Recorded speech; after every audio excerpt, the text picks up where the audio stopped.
Radhe Radhe. Let us now learn the Karagre Vasate Lakshmi shloka from Swamiji's My Wisdom book.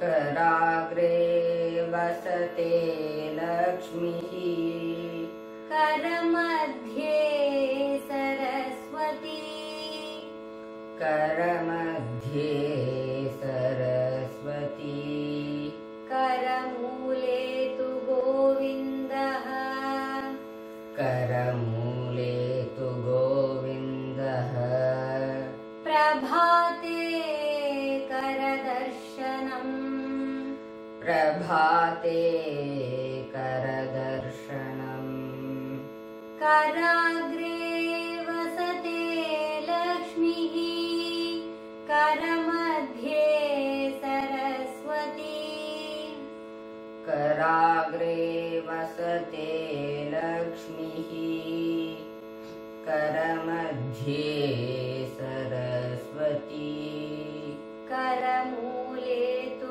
गोविन्दः प्रभाते करदर्शनम् करमूले तु गोविन्दः प्रभाते करदर्शनम् कराग्रे वसते लक्ष्मीः करमध्ये सरस्वती करमूले तु गोविन्दः प्रभाते करदर्शनम् कराग्रे वसते लक्ष्मीः करमध्ये सरस्वती करमूले तु गोविन्दः प्रभाते करदर्शनम्.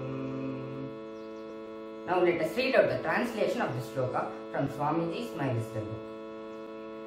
Early in the morning, we look at our palms. Goddess Lakshmi resides at the top of our palms.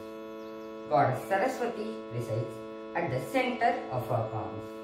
And Lord Krishna resides at the base of our palms. Radhe Radhe. Radhe Radhe. If you like this video, please support us by liking, sharing and subscribing to our YouTube channel Balmukund. Please do check out our Instagram page jko.balmukund. Radhe Radhe.